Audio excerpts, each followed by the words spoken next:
for Feeding Tube Awareness Week. I'm so excited because my beautiful friend Jen is with us today, and we're just going to do a little interview. Just going to answer a few questions about her feeding tube journey with her little sweet baby girl, Jordan. So before we get going, I just want to let you all know that we have two rambunctious toddlers running around the room, so you might see some little feet, little hands, hear some loud voices, or hear Mickey Mouse on the TV, and that's just the way it's going to be. So why don't you tell us a little bit about Jordan and just whatever you feel like sharing and why she ended up needing a feeding tube. Okay, so Jordan was born at 36 weeks. She was an IUGR pregnancy. From the beginning, we knew that she just was going to have a difficult time growing in womb. So we monitored her closely. She came out at 36 weeks at 3 pounds, and they said it was time to just grow in the NICU. And then when we came home, we tried for a year to get her to gain weight on her own. We had a lot of difficulties. She ended up having a dairy allergy we didn't know about. So at 15 months, we went with the G-tube because we had 2 hospital stays before that. The first was just with a IV for fluids. The second was with the NG tube through the nose. And then we decided it was time for the G-tube. So she's had it for almost a year now, and she's weighing in at 19 pounds. So she is 25 months and weighs 19 pounds. We were trying so hard to hit that 20-pound mark, and we'll get there, but she started off at only 12 pounds, so we've gained a lot with the G-tube. Yes. And it's so, like, weight is just such a funny number, especially when it comes to kids with feeding issues and, like, growth issues, because they don't fit on that curve. Like, it's not the same for each child, and that goes for any child, not just kids with special needs with feeding. It's any child. They don't always fit on that curve, but she's growing. Yes, at her own curve. That's great. Yes. So we ended up hitting the 5th percentile. We started off at like the 2nd, so we're just happy that she's at her own curve. Yeah, moving up. So obviously there's a lot of anxiety and worry that comes with the sentence your child needs a feeding tube or a G-tube. So what were you most worried about? My biggest fear was I putting her through a surgery that she needed? Was this something that was really going to benefit her, or was it my selfish way of making things easier because of all the doctor appointments and hospital visits? So it was that struggle of what was the better outcome, doing the surgery or just continuing to try different formulas and different doctors. We went through 3 different specialists at that time. So finally I said that we went the G-tube route because mentally she wasn't hitting the milestones with walking and talking. So we decided that she wasn't getting the nutrition she needed. And we had to go the G-tube route for that reason. That's pretty common course with a lot of G-tube kids, I feel like. So Jordan gets her G-tube feeds, but she also eats orally. Yes. So can you kind of talk about what she gets in her G-tube and what she gets orally, just like on an average day? Sure.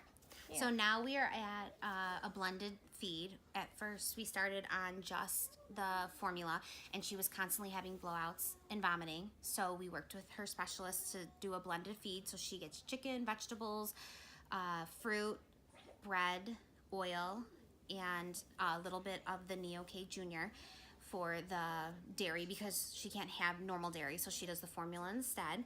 She gets that now twice a day. She was doing 4 feeds from the beginning, 6-ounce feeds. Now we're down to 2 feeds, and she's taking food orally, but because of her reflux, she doesn't eat very well in the morning or the afternoon. So she gets her morning feed and does a little bit of a snack, has a great lunch, and then a little bit of dinner, and then gets the nighttime feed. And she's been doing well on that.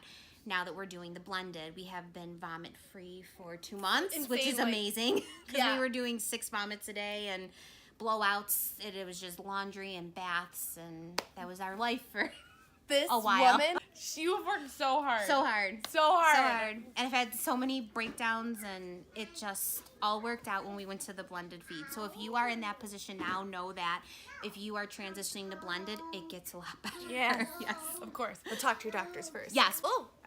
Arlo, be nice. Arlo, don't run Jordan over. What? So, There's so many, when you get a G-tube, there's this like whole new world of medical supplies and syringes and bandages and like all of these things that all of a sudden get shipped to your house every so many weeks. And there's like necessary medical supplies that you need with the G-tube, but then there's extra stuff that every family kind of, every family's different in what they prefer. So what are 3 or however many you want to name? Okay. Tubie supplies that you just cannot live without, like that you love. My number one thing is 10 ml syringes, which you don't get delivered to you. So every time we had a hospital visit, which we had so many, I would beg the nurses to send me home with some 10 ml syringes. They're great for flushing. We also do the G-tube pads that we ordered on Etsy. We found some great Like Etsy shops, yeah, that do the G-tube pads.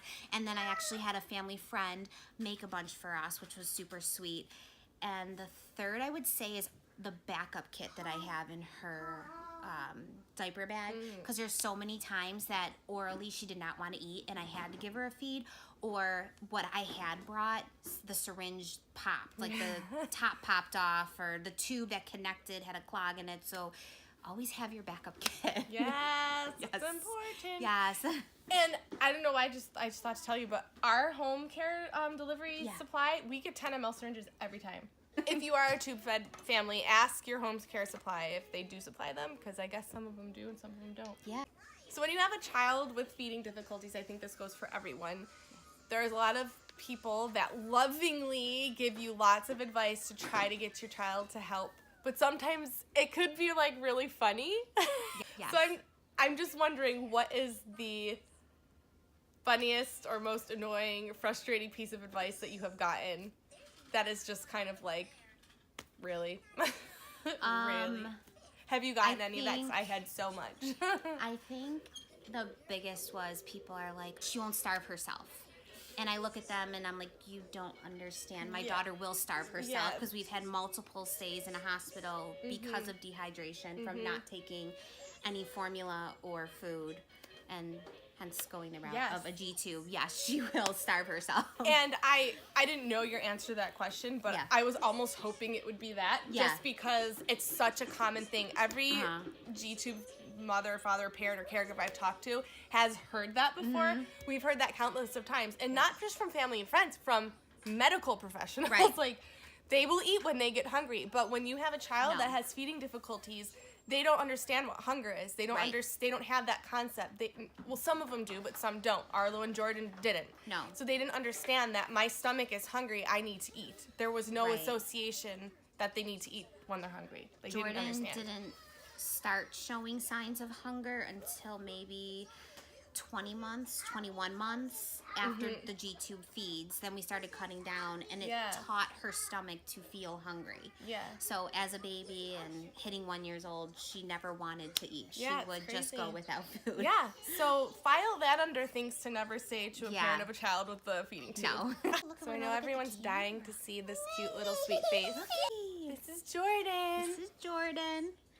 She is now 2 years old, and so she's had the G-tube for 10 months now. It'll be almost a year, which I can't believe how fast I know, it's crazy. It's gone by, especially when you have those difficult times with the vomiting and blowouts, like I said, and you feel like you're never going to get out of it, and now it's like it's been 10 months. I know, it's crazy. And look at her, she's doing so good. Yes. She's got cheeks and a little thighs and a tummy. And yeah, she's She's where grabbing, the G-tube is. I don't know if you can see that in the frame, but she'll still say boo-boo because she just associates all the negative things that we have gone wrong. Unfortunately, there are side effects with the granulation tissue and the balloon popping inside, so she does say boo-boo even when it's not hurting. We're just used to it by now. And like when you get a G-tube, it's every family's different. Every child is different. Like, no two children are going to experience the same things.